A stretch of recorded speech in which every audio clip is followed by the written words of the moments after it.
Cuando era estudiante, escuché a Víctor Jara cantarle a Puerto Montt. Por muchos años no dimensioné esas palabras.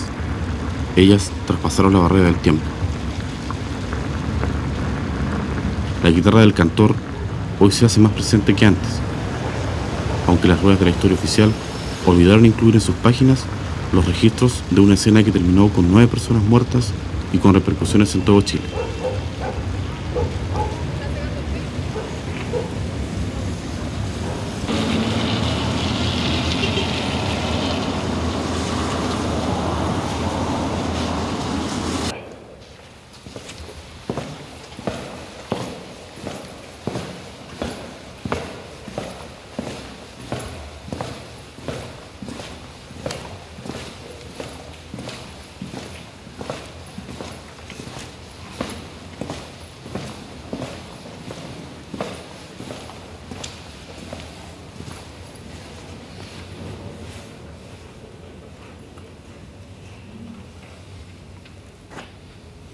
Esta es una colección que se recuperó de la municipalidad, que estaba en la bodega de la municipalidad, cuando la municipalidad en alguna oportunidad se anegó, se inundó, después lo estuvieron secando. Por eso que algunos de esos diarios más antiguos están en peores condiciones. No, si está todo desordenado, si eso es lo que pasa. Es que viene mucho estudiante y lo botan todo. ¿Lo buscamos? ¿Qué pasó? ¿Y no estaba? 69.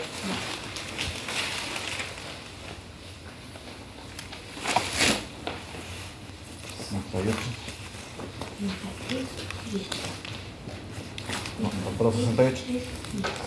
¿En el otro lado de la revisión? 66. No. Están 65, 2 son 65. 67. No, acá no hay nada. Lo que pasa es que vienen demasiados estudiantes y muchas veces ellos lo sacan y después no lo ponen en su lugar. Entonces, por eso se ha traspapelado. Pero el diario está. Porque además, le voy a decir más que se robaron. Hace muchos años atrás hicieron un trabajo de investigación sobre los barrios y ellos se llevaron el diario del día 10 de marzo.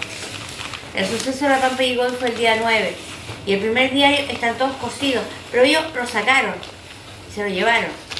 Y te digo por qué, porque nosotros llevamos un registro de la gente que viene y todos se anotan.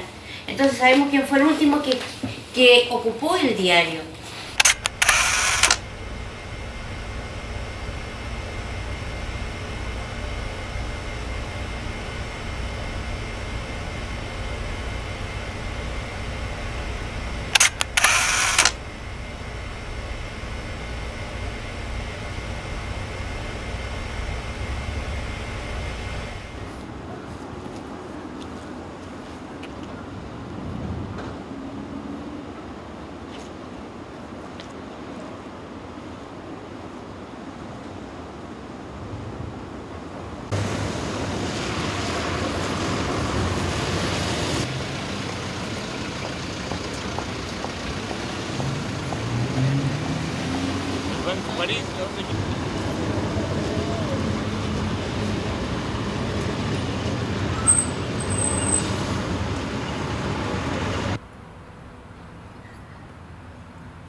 Puerto Montt subió, su crecimiento comenzó a subir, digamos, después del año 60, a raíz del terremoto, se ejecutó aquí un plan especial de reconstrucción, tanto en el área pública como privada, el puerto, por ejemplo, que se cayó, construcciones fiscales, y también el área privada comenzó a reconstruir.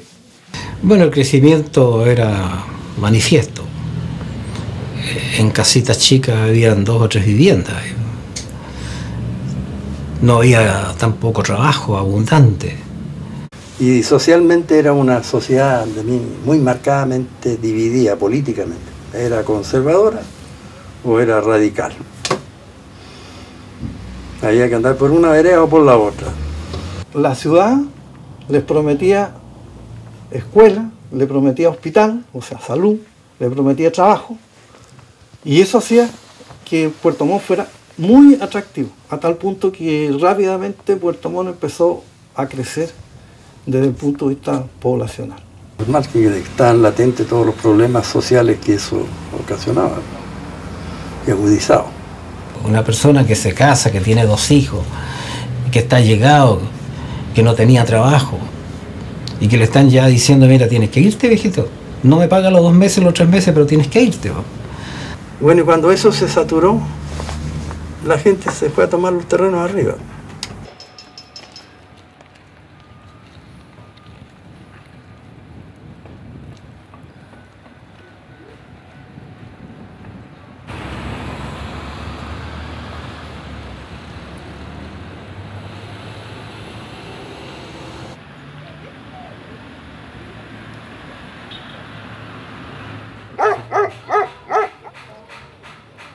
Don Rociel Higüen tenía unos terrenos en la parte alta donde ahora hay población, tenía un terreno vacío que eran pampas donde mantenía ganado, porque ahí hubo una feria que la tuvo ya, una feria de ganaderos de aquí de la provincia de Yanquihue. Te traía ganado de Aysén y se remataba ahí.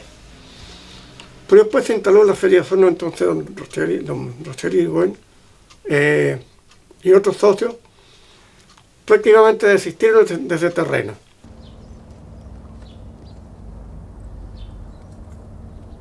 Era un terreno totalmente fangoso, barroso,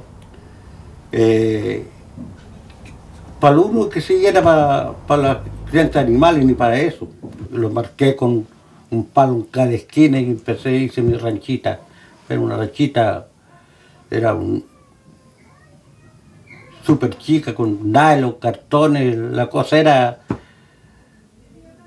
cuidar el pedacito de terreno que lo habíamos tomado, porque nos instaló otra gente, porque cuando ya se supo que se estaban entregando terrenos, fue mucha gente que llegó. Don Rociel Higüen hizo presente, digamos, que parece que estaban tomando el campo, pero él no presentó ningún reclamo. Hubo conversaciones de carabineros con el diputado Luis Espinosa y me parece que con Raúl Blanco también, que tenía que ver con la municipalidad, para que no haya, digamos, expulsión de la gente.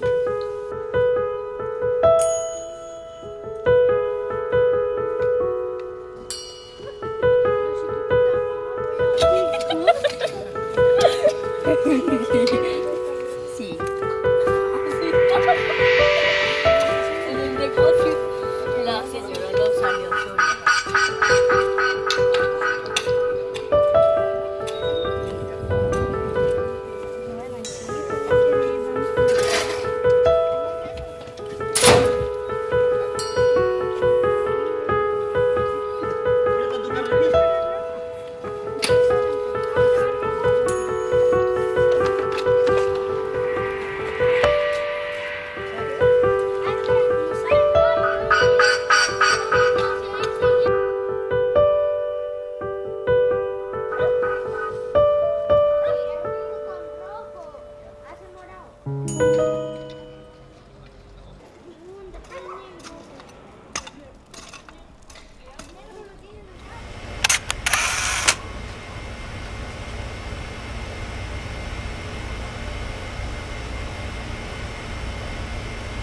El primer desalojo fue como 20 días antes, pero fue poco personal. Ellos lo echaron para la calle, nosotros ganaron ellos, nos pudimos desalojar. Los pobladores botaron del caballo al coronel de carabineros o el capitán de carabineros que estaba al mando de la tropa que estaba procediendo al desalojo de los terrenos. Y los pobladores me entregaron a mí cascos, me entregaron fornituras de carabineros, zapatos, una serie de elementos que los carabineros habían dejado abandonados en medio de la trifulca, si en realidad fueron derrotados. Estamos alerta porque cada cual cuidaba su terreno y bueno, aquí en el parte, en el bajo de aquí, donde estamos en este momento.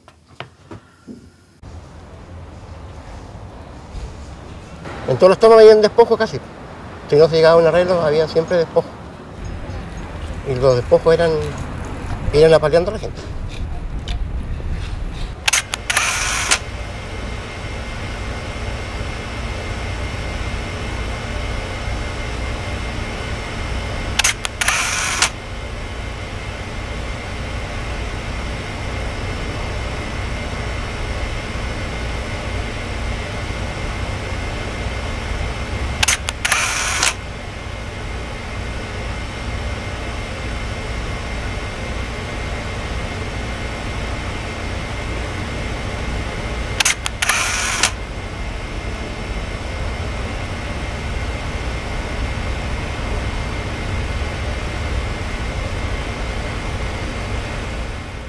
Nosotros estamos una semana acuartelados, preparándolo para el desalojo. Y salimos a las 5 de la mañana, pero vino personal de fuera, Temuco, Osorno y Valdivia.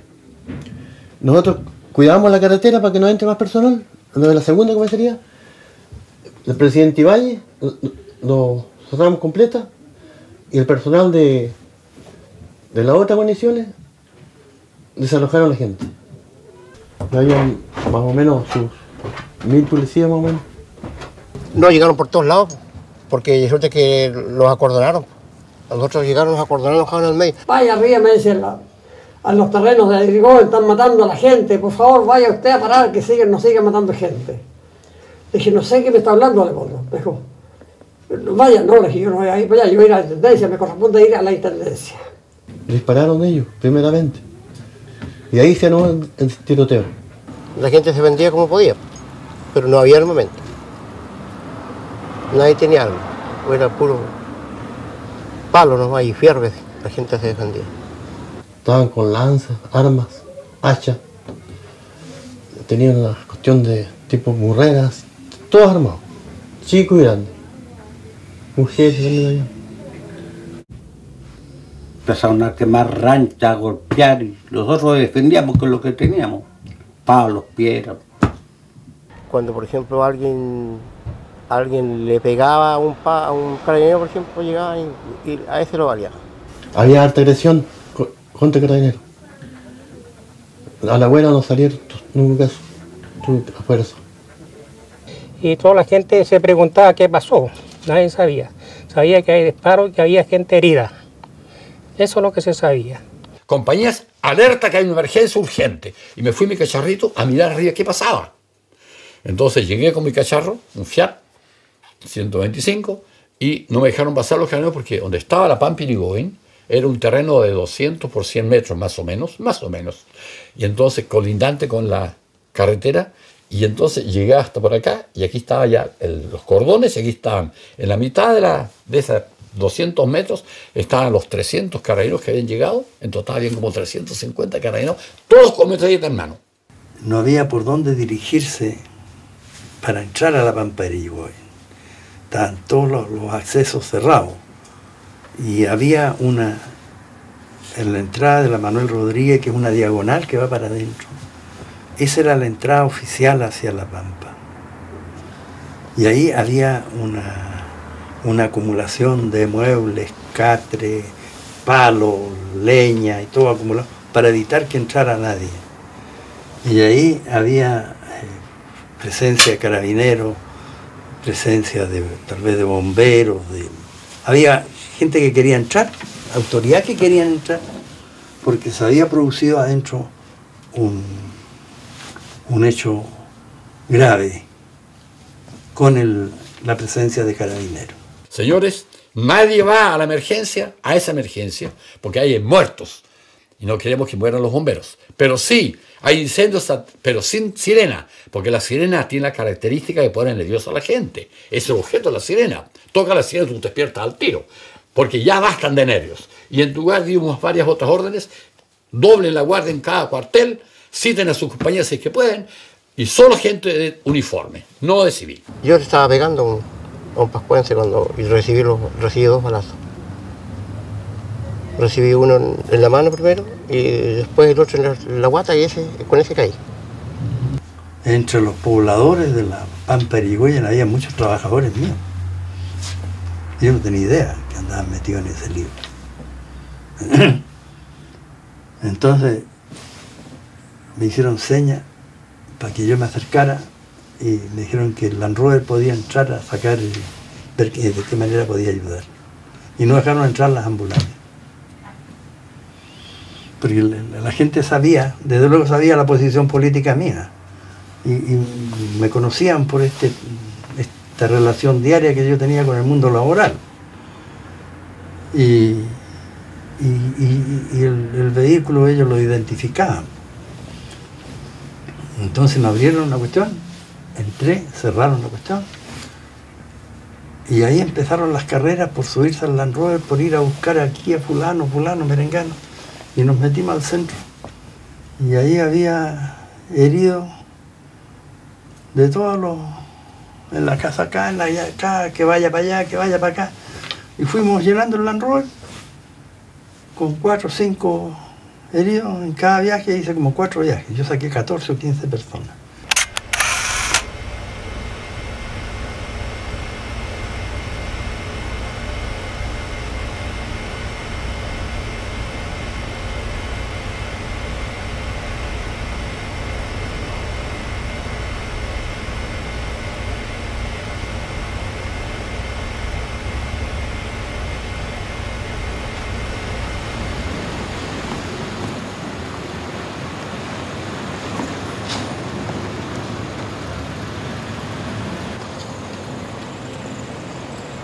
Desde el punto de vista jurídico, el razonamiento era impecable, pero desde el punto de vista político, yo creo que era absolutamente equivocado. Esa es mi opinión. Llegué a la intendencia, y la señora Carmen, la funcionaria más antigua, me dice: don Héctor, no puede pasar porque el intendente don Jorge Pérez no quiere recibir a nadie, a mí tiene que recibirme. Soy presidente del partido y soy inspector del distrito. Yo tengo que saber lo que pasa en la intendencia. Además soy presidente del partido. Entonces entré, abrí la puerta y Jorge Pérez estaba: Héctor, Dios mío, señor mío. Ay, Héctor, ¿qué voy a hacer, Héctor? Ay, no sé lo que pasó, Héctor. ¿Qué voy a hacer? Voy a ir de Puerto Montt, ¿qué hago? Héctor, ¿qué hago? Tienes que enfrentar lo sucedido. Tú eres responsable, vamos a ver qué le pasó. Dice que hay 100 muertos. Que hay 20, 30, no, estoy confundido, no hay noticias exactas, el Carabinero no tiene noticias exactas. Entonces le dije: aquí vamos a ser responsables todos como gobierno, vamos a ver qué pasó. Y ahí me encuentro en una pieza, en una actitud de silencio, cabizbajo al intendente subrogante, mi colega Jorge Pérez Sánchez, y en otra pieza, más como un living así de esta casa, en un sillón, prácticamente derrumbado. Nunca había visto una persona uniformada con su uniforme, su gorro, sentado. Yo diría prácticamente derrumbado por lo que había ocurrido. Entonces yo les pregunté ahí a los 2 qué es lo que había pasado. Entonces ellos me contaron y ahí supe que habían detenido a Espinosa. Pero lo habían detenido el día anterior, no el mismo día de los hechos. Entonces yo les aconsejé a los 2 que de inmediato se pusieran a redactar una declaración señalando el número de víctimas, que según sé fueron 8 y hubo como 47 personas heridas. Y recuerdo perfectamente que la declaración terminaba señalando que el gobierno iba a ser inflexible en el respeto al orden público, a la propiedad privada y a su gestión habitacional que estaba realizando en Puerto Montt. Y ahí está nuestros compañeros que cayeron defendiendo por solo hecho de tener donde vivir con su familia.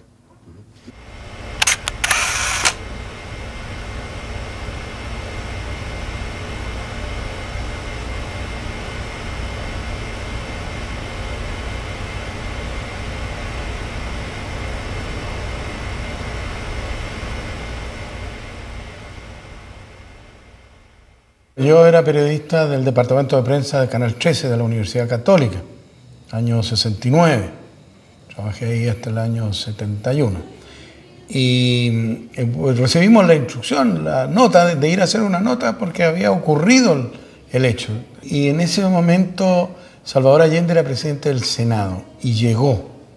Fuimos, me acuerdo, al aeropuerto a esperarlo y nosotros lo seguimos a él, que fue primero al campamento, que era Pampirigoyen, después fuimos al hospital porque había heridos, muchos heridos, y después fuimos a la morgue. Y me acuerdo que a Allende se puso un delantal blanco, una cosa en la boca, y lo dejaron entrar.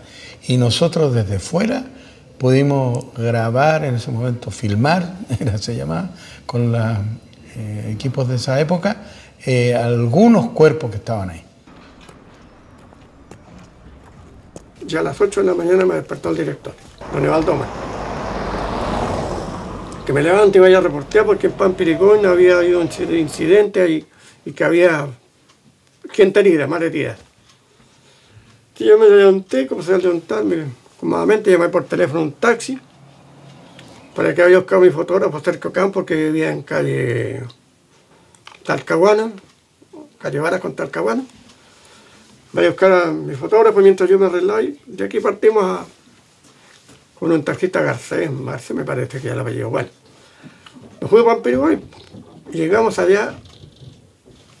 Carabinero estaba al fondo, ya había desocupado el terreno, y afuera, prácticamente en lo que es hoy la avenida Presidente Ibáñez, estaba la gente, con las carpitas que tenía.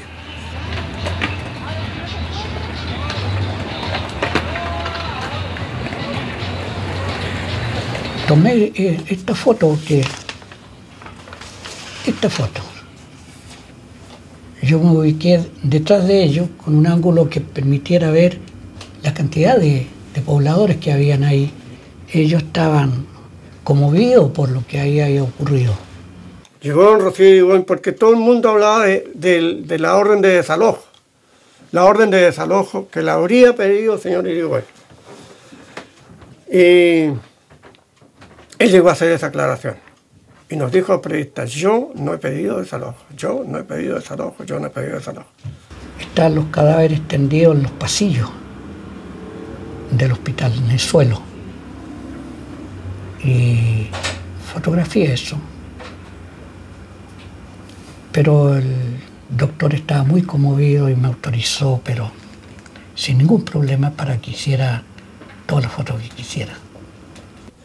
Uno de los trabajos más difíciles que ha sido yo en mi vida reporteril, muy difícil, muy triste y que había que trabajar con mucha entereza.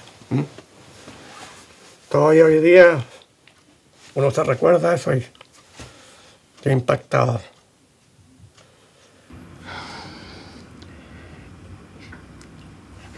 Son hechos que golpean mucho, ¿eh? Y que no es fácil.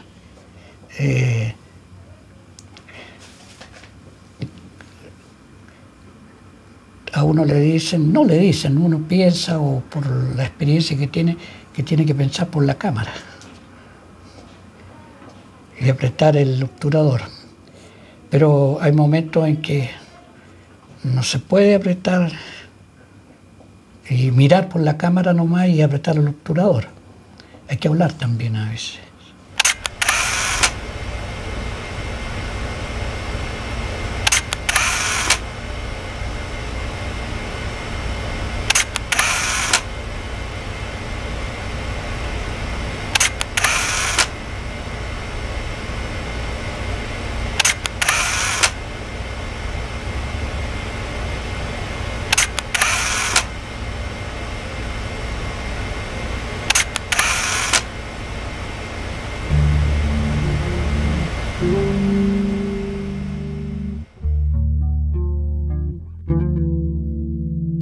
Robinson Hernán Montiel Santana, 3 meses. Luis Carlos Alderete Ollarzo, 19 años. José Rosamel Santana Chacón, 64 años. José Fernando Flores Silva, 19 años. Arnaldo González Flores, 34 años. Jovino Cárdenas González, 35 años. Federico Cabrera Reyes, 35 años.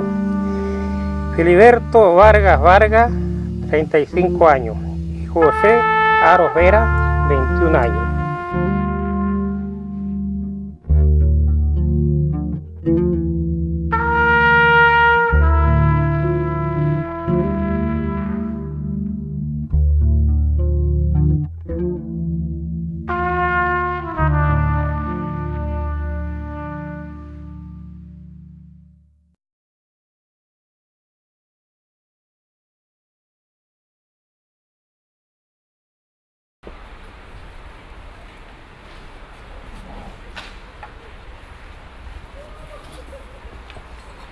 El papá de mi hijo me construyó una mediagua, tenía yo mi casita. Y ahí estaba con mi bebé. Nosotros estábamos durmiendo cuando llegaron aproximadamente de amanecida, los llegaron a atacar carabineros. Empezaron a disparar a mansalva nomás y nosotros no teníamos idea qué cosa era. Nosotros corríamos y corríamos como locos porque no sabíamos, nunca habíamos visto esa balacera que vino de improviso. Y no tratamos de salir, de arrancar, de nada, porque no teníamos ideas que eso era para matar a las personas. Arranqué nomás con mi bebé, pero no. Arranqué en la casa de mi mamá. Hija dijo, ¿qué le pasa al bebé? Dijo que se le empezaron a morar los labios. Y después ya vinieron para llevarlo al hospital, ya no tenía nada que hacer. Al rato mi hijo ya falleció porque con las bombas lacrimógenas se le hicieron pedazos los intestinos, no tuvo más vida. Y si yo hubiera sabido que mi bebé no iba a fallecer, lo hubiera tratado de sacar, pero con todos los quedamos aquí mismo. El día de su funeral él completaba 3 meses. Nació el 11 de diciembre y falleció el 11 de marzo ya fue llevado al cementerio.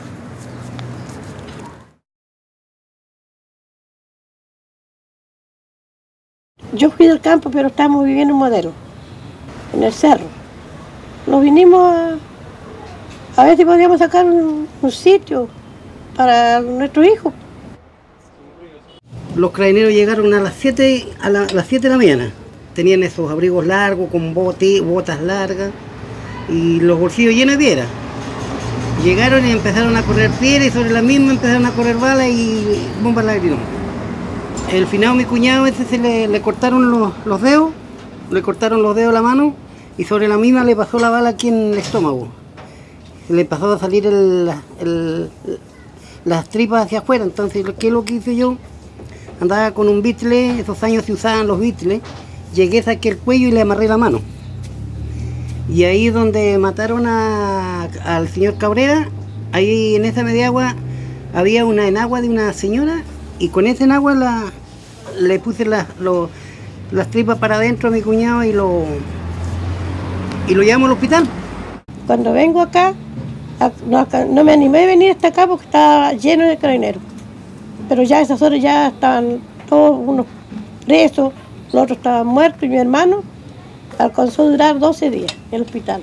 Y llegó el médico y le preguntó, ¿cómo te sientes? Bien, que le dijo él, ya me escapé de la muerte, ya que le dijo. Se levantó, se fue al baño, fue a tomar agua y no alcanzó a llegar a su cama.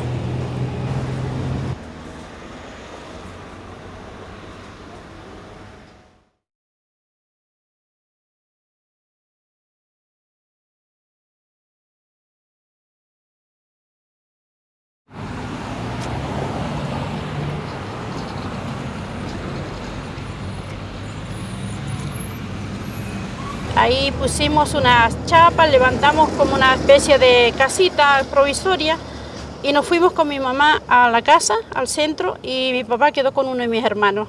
Nos fuimos a dormir tranquilos pensando que todo estaba tranquilo porque así nos dijeron que no iba a haber nada, estaba todo en paz. Como 6 de la mañana se escuchaban los balazos. No sabíamos de dónde venía eso porque no nos imaginábamos. Seguí corriendo porque algo me decía que algo malo, mi papá no estaba vivo.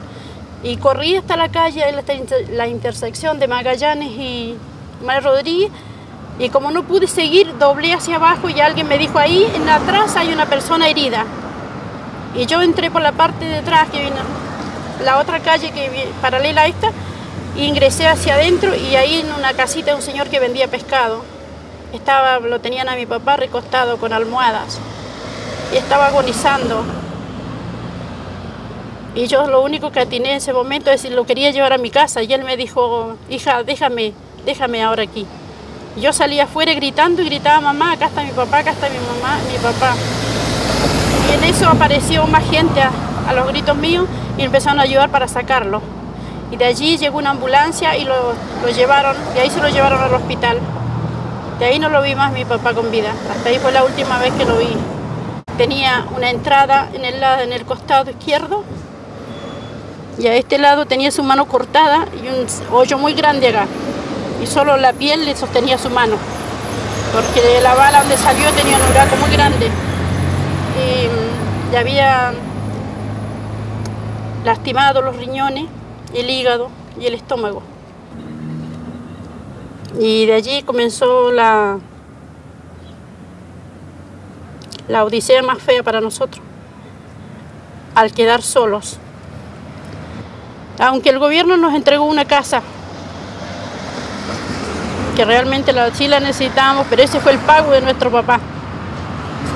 Sí, y quedamos con una casa, pero nos faltaba lo principal.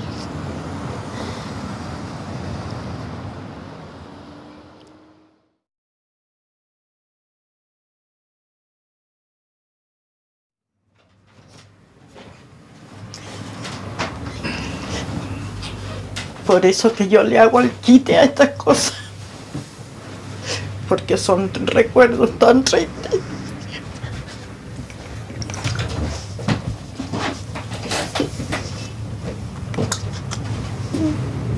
Cálmate, Laura, cálmate. Ya, tranquilízate. Ya, tómate un poquito de agua.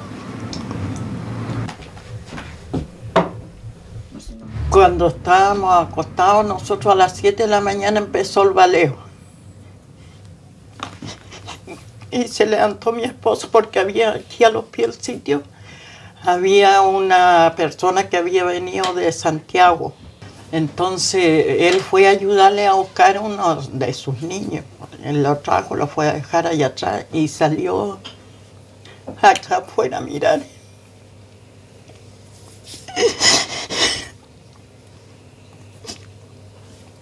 Y le llegó la bala, le atravesó, él se dio vuelta para venirse seguro porque le llegó la bala por el lado derecho, le salió a la izquierda. Le topó la punta del corazón. Cuando vino una persona a decirme, yo salí, me miró y se fue.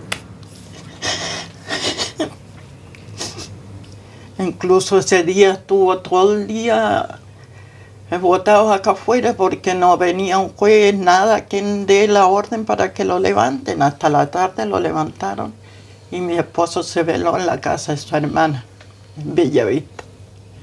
Y después los funerales, y pues se juntaron todos los deudos. Y ahí quedamos solos, luchando para crecer los hijos. Ya yo empecé a trabajar, nunca en mi vida había trabajado porque me casé jovencita, yo tenía 17 años cuando me casé. A los 18 tuve mi hija mayor, así que eran todos chiquititos. Y me costó, como les digo, gracias a mis padres que ellos me ayudaban mientras yo salía a trabajar, ellos se quedaban con su abuelo.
Yo participé ese día del sepelio.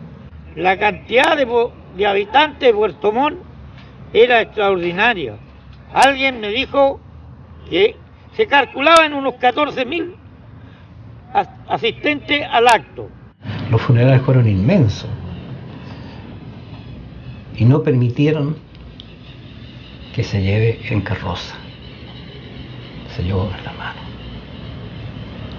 Fue muchísima gente, muchísimo, porque era una cadena que no se cortaba era una multitud muy grande. Que nosotros por lo menos íbamos llegando al cementerio y la columna de gente te había ido bajando por el regimiento por ahí. Era muchísima gente. Como yo encabezaba con un grupo de dirigentes de la Central Única y que hacían señales que pasar por la plaza. Acepté y pasamos por la plaza que estaba prohibido. No hubo ningún desorden. También en el cementerio participó Salvador Allende, que también era senador de la República. Lloraba mucho la gente, lloraba mucho pero a mí personalmente lo único que pedían que registrara, fotografiara, que denunciáramos todas estas cosas. La gente desesperada gritando contra Carabineros por el hecho sangriento que había ocurrido.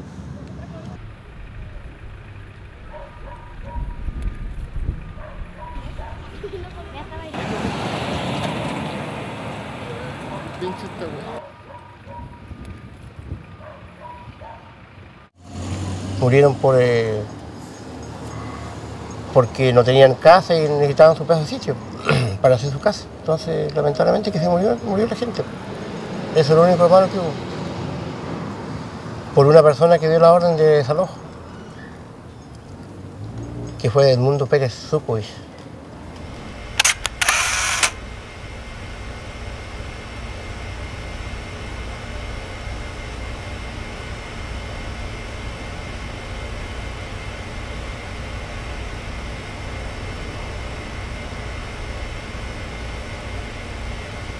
Siempre se cayó eso porque el que hablaba de la Pampa Irigüe era igual que si hablara en contra de alguien poderoso.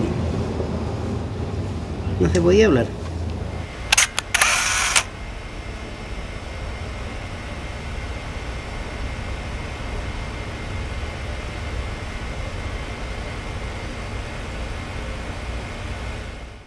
Aquí, para la historia, yo creo, quedó mucho más claro que Pérez Ujos y el gobierno de Frei había hecho una masacre. Y la orden vino del gobierno, nada más. Recuerdo haberlo hablado con el doctor Allende en ese momento, de que era una maniobra política. No era una cuestión de que el dueño del predio haya exigido, como se usó posteriormente, a las autoridades que desalojaran a sangre y fuego, sino que fue una decisión política del Ministerio del Interior de esa época.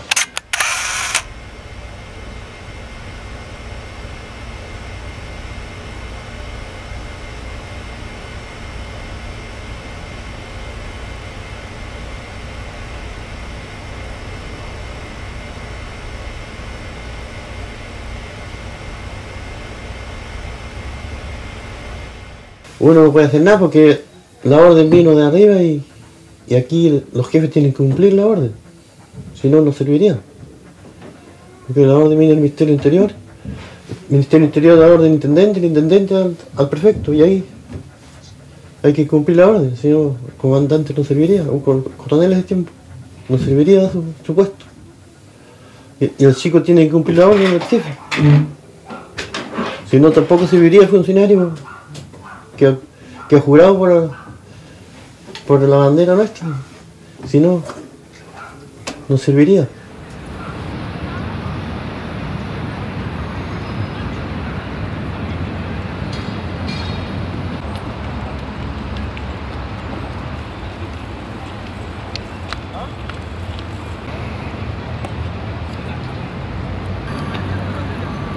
Eduardo Frei se molestó porque los otros presidentes provinciales, lo único que fueron a La Moneda fue aplaudir. Entonces el de Arica estaba feliz porque ahí había un consejo de Arica, fronterizo, y se había creado ese consejo, entonces tenían dinero y así fueron los halagos. Pero a mí, como me tocó hablar como en el 6º lugar, yo le dije, presidente, yo estoy muy preocupado por lo que pasó en Pampa y digo, nombrarle eso fue terrible. A tal punto que me dejó terminar a mí, y cuando terminé de hablar, él se paró y sin decir nada se retiró de la reunión y se fue. Y como al cuarto de hora volvió, y nosotros quedamos en silencio. Todos ahí, diputados, senadores, dirigentes, quedamos en silencio. Y al rato vuelve Frei y me dice, quiero hablar contigo, porque Frei lo tuteaba uno. Quiero hablar contigo. Así que nos fuimos a una pieza aparte, y me recuerdo perfectamente, me puso la mano en el hombro y me dijo, Sergio, yo estoy muy, muy sentido por lo que ocurrió en Pampa Yigüey. Yo los comprendo a ustedes y lo lamento mucho, pero yo sé que para usted ha sido terrible. Yo le dije, sí, presidente, para nosotros sigue siendo terrible. Tenemos una campaña presidencial a las puertas y estamos con este problema.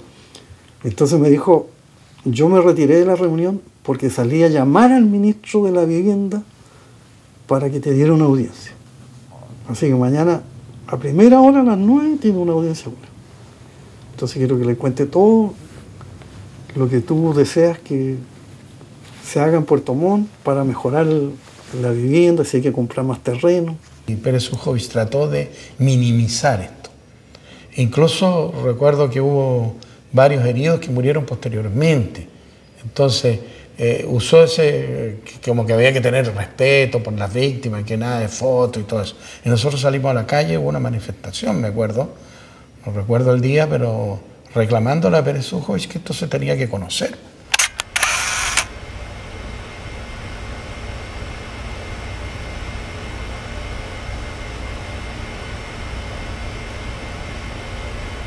Repercute con hay una gran respuesta nacional, porque si bien es cierto, las masacres anteriores han tenido repercusión incluso con paros nacionales, pero donde la opinión pública es golpeada con más fuerza por los sucesos de allí, por la forma en que ocurren, por las mentiras, por la forma falsa en que se va dando todo ese proceso, y por el asesinato despiadado de la gente.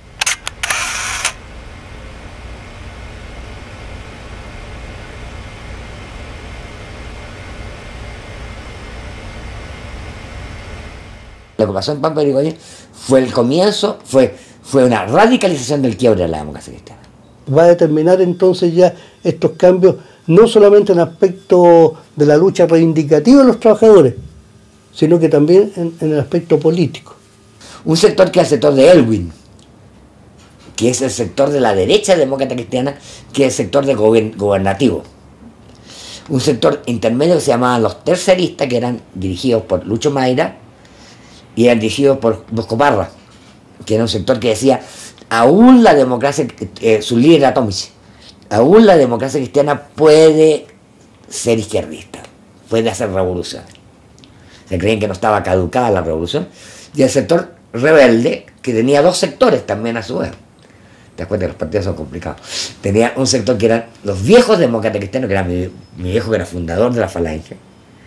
Estaba Julio Silva Solar, que era casi fundador, un poquito más joven, ¿no?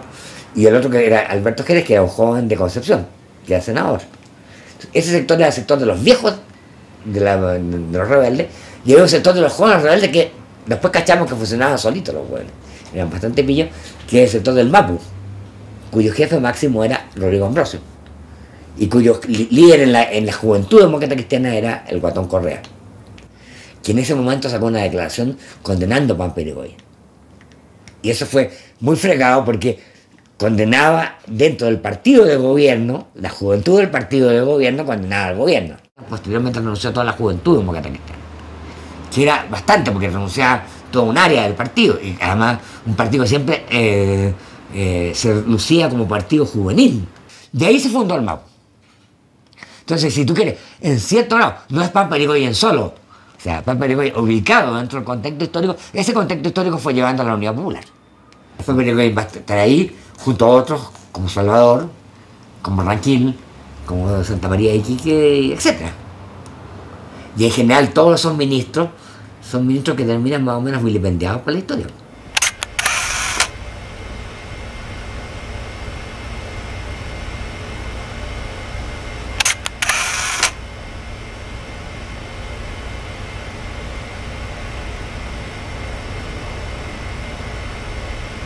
Él fue blanco, yo diría, no solo, yo creo que los disparos que lo asesinaron, no fueron propiamente esas balas, él estaba asesinado de antes, por una campaña infamante de los diarios y periódicos de esa época, que lo daban como asesino, como el que había ordenado matar a la gente. Víctor Jara le dedicó una canción Puerto Montt. Yo creo que naturalmente no fue la canción de Víctor Jara la que motivó el asesinato de Pérez Zukovich. Eso está aún en discusión. Yo tengo mi propio planteamiento, en el sentido que fue un grupo de ultraizquierda que tomó una actitud de venganza política, entre comillas, que como siempre, en mi opinión, no ayudan en nada a los procesos históricos. O sea, en vez de hacer avanzar, hacen retroceder. Y fue el caso acá, concreto. Hacia el año 69, 70, el movimiento de izquierda revolucionario que había realizado algunas acciones armadas, fundamentalmente expropiaciones de bancos o recuperación de algún armamento, cosas de ese tipo, decide, por solicitud del presidente Allende, que estaba siendo candidato todavía en el año 1970, de parar todas las acciones de propaganda armada, expropiaciones de bancos, etc. Porque evidentemente ya en el año 70 se constataba de que se estaba produciendo una gran confluencia de amplios sectores populares tras la candidatura del presidente Allende.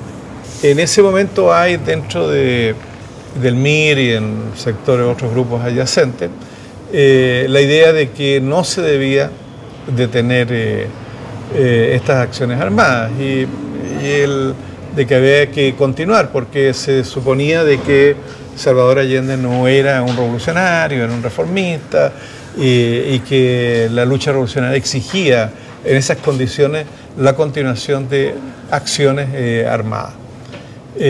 Cosa que el MIR se oponía, porque consideraba que si bien la Unidad Popular se planteaba un proceso de reformas graduales hacia el socialismo, se había ya configurado una situación prerevolucionaria en que era fundamental apoyar el gobierno popular frente a la reacción, frente a los golpistas, frente a esta derecha que boicoteaba. A raíz de esa diferencia de política, Roland Rivera, que fue militante en Santiago dentro del MIR, se retira del MIR y constituye este grupo que se llamó la VOP. La VOP lo que hace es buscar la justificación, explicar esta acción como una respuesta, como una acción de justicia por el asesinato de los pobladores y sus familiares, incluso, digamos, una guagua, digamos, en Puerto Montt. Entonces, pero yo no creo de que ni eso justificaba, digamos, porque si hubo represión, lo que sí era necesario era buscar los responsables de esa represión y llevar a cabo un proceso de enjuiciamiento de los responsables, ya que estábamos bajo un contexto político que era de un gobierno institucional, de gobierno de Salvador Allende, etc.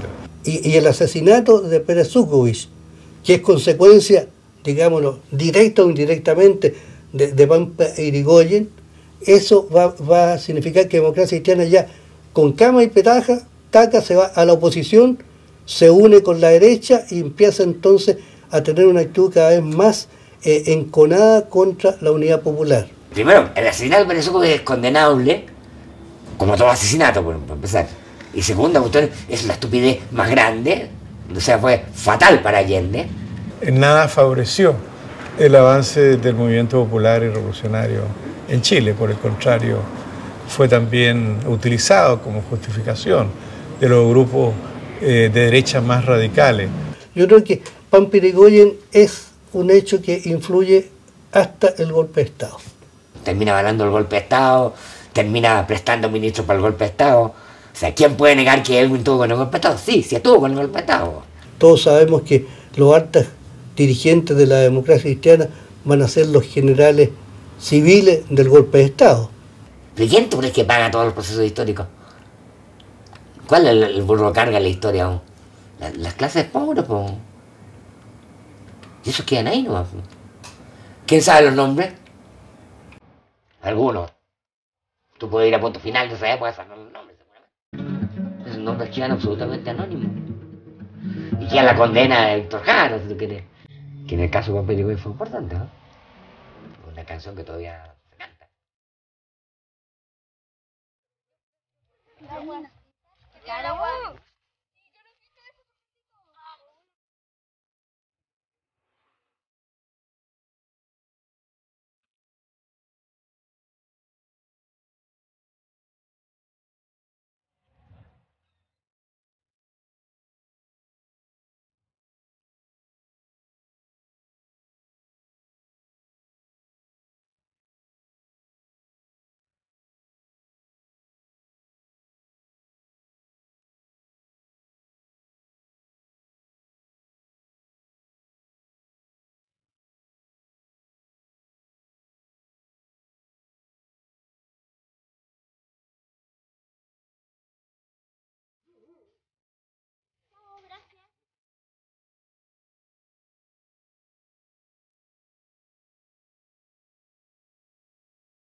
Yo pienso que la historia de Puerto Montt y de la población alta tiene una historia propia. Y hay sangre caída en esta tierra, en esta población. Para ser bien sincero como ciudadano chileno y de este puerto, de Puerto Montt, no debiera olvidarse nunca. Debiera quedar ahí algo que se vea que fallecieron tantas personas por tener donde vivir. Y quería tener mi casa. Y pasó lo que pasó. Fue un hecho lamentable porque nosotros hemos conocido de la gente, nuestros pobladores. Así que harto fuerte fue para nosotros tiempo. Estábamos compartiendo con ellos. Nosotros tuvimos primero de las tomas, hacíamos turno arriba, pero pacíficamente. Incluso lo cuidábamos para que no entren, no haya desorden. Nosotros incluso nos servían café en la noche los populares. Bueno, yo pienso que siempre lo vamos a recordar los que somos nomás, por lo menos los familiares, que los pocos que vamos quedando, porque el resto de la gente ya no se acuerda. Lamentablemente no pudimos ganarle a las metralletas y ese recuerdo lo voy a tener mientras viva. Para los que quedamos en este momento todavía ese sacrificio valió la pena. Porque hoy día este terreno es mío, propio. Está con nombre y apellido. Y aquí no me voy a ir nunca. Aquí me moriré. Y esto quedará mis hijas, mis hijos, mis nietos. Y un recuerdo que van a tener ellos de parte mía.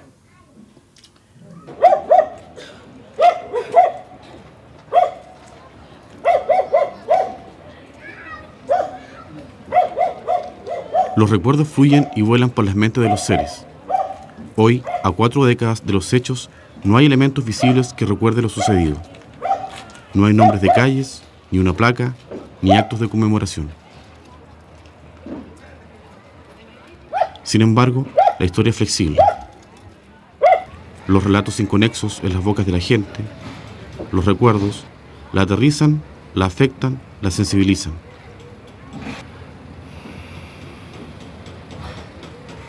Hoy se conmemoran 40 años de los hechos de marzo de 1969.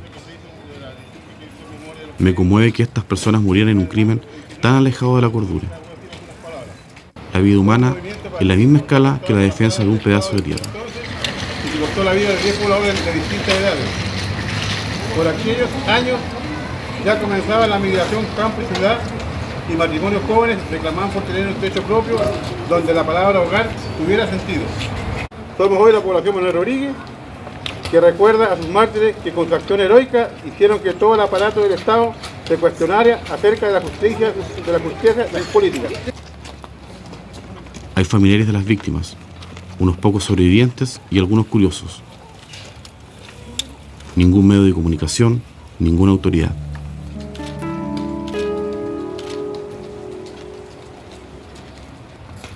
Pero los recuerdos son persistentes. Los niños y jóvenes del barrio construyen su memoria. Fuente del diálogo futuro, reserva de los sueños y esperanzas.